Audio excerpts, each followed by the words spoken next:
Hello, everyone. So today's an awesome day because it's Friday. I'm off work, and I got a package in today from Mars. That's why it cost $8 million in postage. But see, it's the United States Mars. We actually do have a Mars system. It's called Military Affiliated Radio System, where like ham radio operators and stuff will relay messages. I used it when I was in Korea to call home once, but. Anywho, I got this in, and we're going to open that up right now. And see, this thing was less than an ounce, but it cost $8 million. So just be prepared for that when, we start colonizing outer space and stuff. Because if you think shipping to Australia is expensive, try shipping something off this planet. You're going to be paying some huge bucks for some top secret stuff like this. Now what these are the American bottom screw and nut. Hole in the bag, hole in the bag. I'll put them in something else right now. Look at that. Big old hole in there. Like a rat's been in there, chewing around. But the reason behind that is I got, let me get my height adjusting thing over here. Excuse this nauseating video thing going on. Alright, I got this American lock. I got another one that's going to Albert LaBelle when I send your package out. We're basically, it came with two keys. You're getting one and I'm getting another one because it was a 2 padlock thing. And this is a beautiful brass padlock. The only problem with the Series 40 and some of the other ones like that is they have a riveted core. So you have to drill out that rivet and replace it with one of these standard, American things in there. And then you can pull this core in and out like it should be. I don't know why it's just a cheap thing, so that it's non-rekeyable, but you can make it rekeyable. And on this one, oh shit.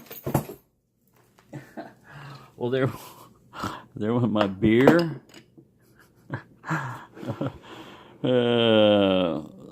I just knocked a beer over there when I pulled this thing out because I was trying to demonstrate. See, I can't stage this shit. Shit happens here. Some of it's my own fault. But I knocked down all those little round-bodied locks and the beer and everything else. So I salvaged that much of it, but that's what happens. See, kids, you shouldn't drink and do complicated tasks. But it's Friday, and I don't give a shit. But anyways, right there, you would normally have, like the plate and everything. This is still drill resistant, and you can still salvage that. But you're going to have to knock that off. But on mine, when I picked it, I can try to pick it again, but man, you see that right there? It's like almost broke. The amount of force. I had picked it open, and I said, man, look at this deep falset. I'm going to see if I can salvage that video. But if you get it going that far, you basically have picked it.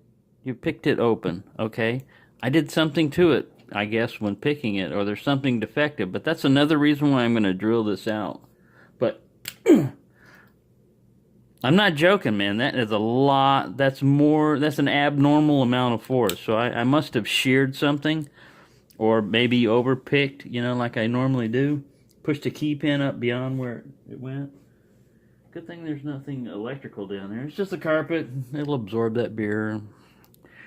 Yeah. But anyways, mine's strange. And on yours, Alvin, I haven't stuck a key in it, or messed with that lock or anything, or picked it or anything. So it's going to you, like normal. But this is weird. So basically this is going to be, you know, like a multi-part video because I don't know what size drill to use in there, drill bit, you know, to get that exact, because you don't want to get it too wide in here. You don't want to go too wide because you'll make the hole too big. You've got to be able to fit, this head has still got to be able to fit up in there, you know, and act, you know, like a bolt. Because if it's too big, then it's not going to do anything. So anyways, that's what I'm going to try. That's why I sent off to Mars for these. And that's what I'm going to try. And if I had a cat, I could blame it on that. But my wooden cat was nowhere near it. But man, I did something to this. It still works as a lock. But if you were picking it, you would run into what I did, you know.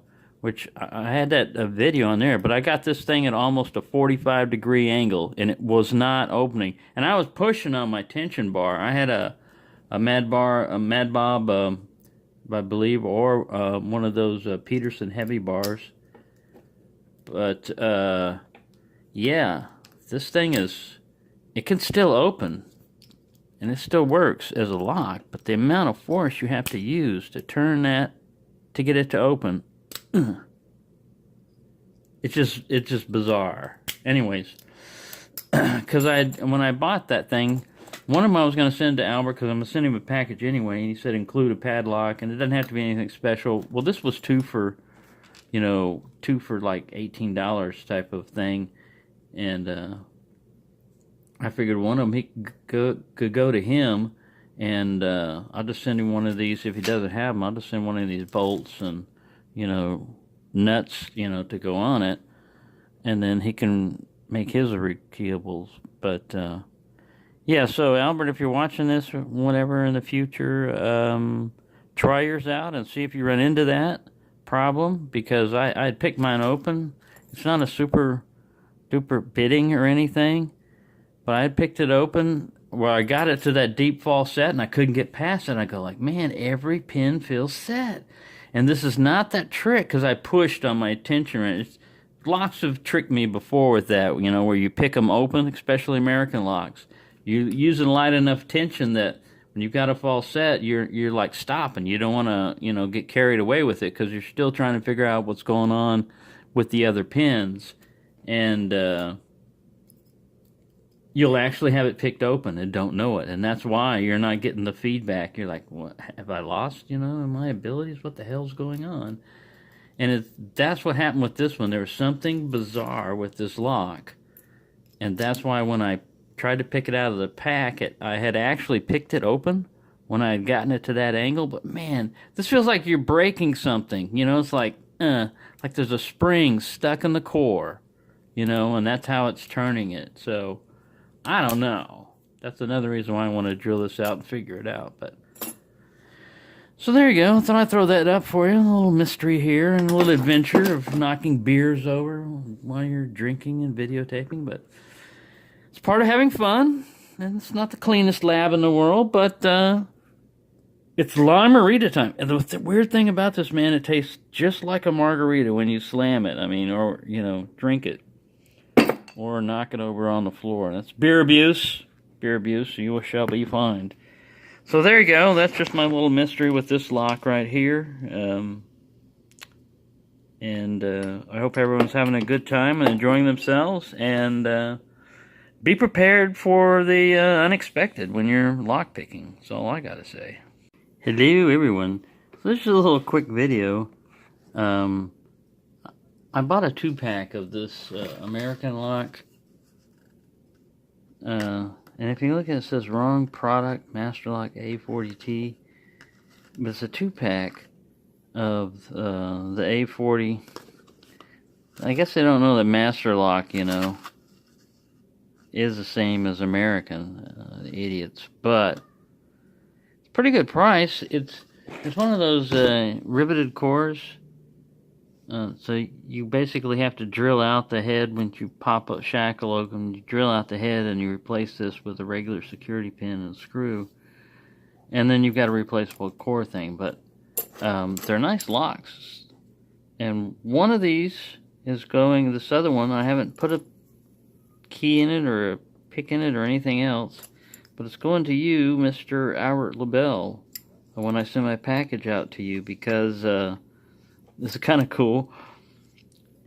I'll keep one key and you keep the other. It's not a real bad bitting. When you go in there, you'll get a slight turn on the core when you hit like 4 or 5. I'm not exactly sure which one I hit. And then you got to work your way through a couple more. It feels like there's definitely some spool, because look at the turn on the core I've got on that thing, and it's not open. I mean, it's you know, I pushed on it too. I don't want to break it. So I'm probably going to leave that you know, I'm going to leave it in the vise. I'm going to take the vise off, because it doesn't snap back. See? The tension wrench can fall off. And get you over here with a magnet. Get over there. Right, so anyways, but that's coming to you, buddy. One of those, because I don't need 2 of them. But it's a pretty cool lock. They're about the size of 1100, but they weigh substantially more. Of course, they're brass, so they're about as easy to get through as aluminum as far as security and everything. But they feel cool. They're cool, little brass padlock. And I didn't have one, so I figured I'd grab it. But yeah, the guy at the store, he was like, "Oh, I don't know about this. Let me call my manager. It's not scanning right and everything." I said, "Hey, man, you got like 4 or 5 of them up there on the wall. They all got the same price and stuff on them." So yeah. But anyways, yeah, I just want to make a little short video on that. Like I said, I tried to pick it. I didn't get very far.